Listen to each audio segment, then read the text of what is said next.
Listen. All right. Hey, tell us about that book you got, girl. Tell us about that book. You know what, Dr. Mack, I want to thank you so much for this opportunity to share one of my books on this evening. Thank God for the other authors and the aspiring authors, praying that something will be sparked in you on this evening.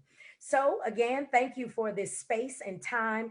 I'm going to tell you about my second book. I've written three books. The second book is entitled That Day. Enjoy the one you have, improve the one to come. Again, that day. Enjoy the one you have, improve the one to come. Now, there are three reasons why I wrote this book. The first thing that I would like to share is that, in my experience as a clinical chaplain, that was my first pastoral role. And I met so many people from so many walks of life who struggled with having a good day. Have you ever heard someone say that they are having a bad day?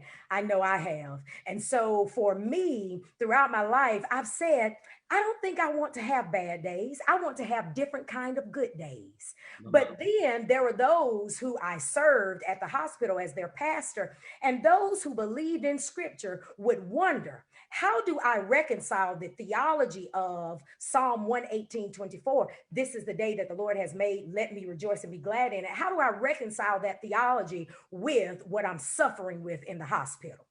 Chaplain, pastor, I know you preach and teach it. This is the day that the Lord has made. Let us rejoice and be glad in it. But the fact of the matter is, the common thread between us when we think about the human experience is pain and suffering. So then I wondered, how does one navigate through challenging days? So I wrote this book to address that. This is the day that the Lord has made. Actually, I say in my book, when thinking about our days, I say, you know how people say they hate Mondays? Well, if I hate Mondays and Tuesdays are too close to Mondays and Wednesdays are hump days that make me happy that the work week is almost over, and Thursdays are Friday Eves and weekends go by too fast, which day is the day that the Lord has made?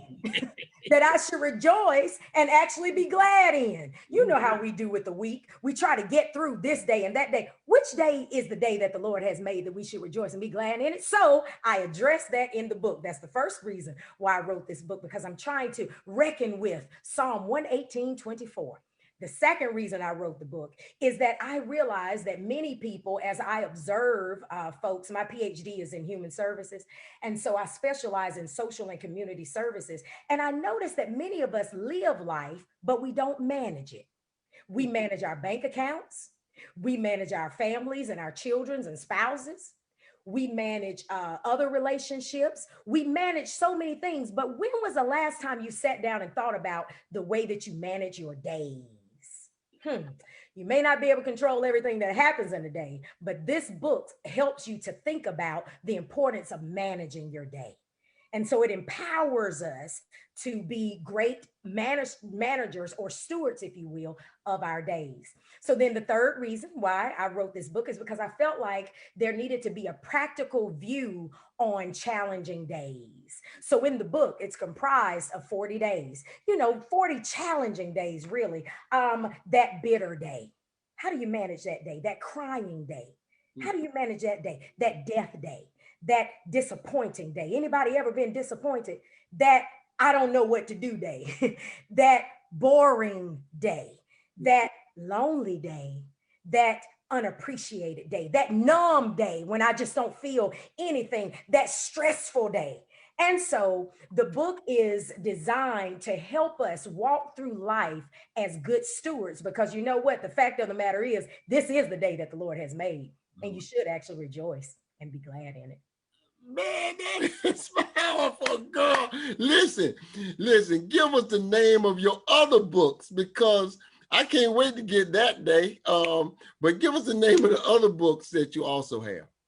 Well, my first book is entitled That Child. See how I did that? That Child. That child. Okay, so the first book is That Child, Preparing for Challenging Moments with Youth. I serve as a youth pastor now. And so anytime I do facilitate workshops and things like that, people would say, Dr. McCoy, you need to put that in a book. Working with these kids these days is Yeah, challenging. yeah. And so what I did was I comprised the book to help adults who work with children in the school system. Perhaps you have grandchildren. Good. You have your own children, just dealing with those Yeah, challenging moments. yeah, yeah, yeah, yeah, Don't. And then my last book, which I just published last year, is a children's book, yeah, and it's entitled God Makes Me Smile. yeah, And so I created that book because when I was a little girl, I didn't see many depictions of little Black girls on the covers of books that look like me with natural hair. And so instead of complaining about that fact, I created one. yeah. So I have a children's book as well. Man, listen, man, this is awesome. Girl, listen, you are a writer. You are blessing me. Y'all see, these writers are just maximizing moments. They're maximizing moments. And we're going to talk about the nuts and bolts and how to put it together. I'm going to tell you all about that. We got an opportunity for you to know that in just a few minutes. But listen, Dr. McCoy, thank you for coming on. Thank you for what you do. I keep up with you on Facebook, girl. You preaching all over the place. You're doing your thing. I'm so proud of you, and just keep up with what you're doing. All right. All right. Tell your family I say hello too. All right. Do that for me. Thank you so much for your consent. Yep. All right. Good. Listen, we got one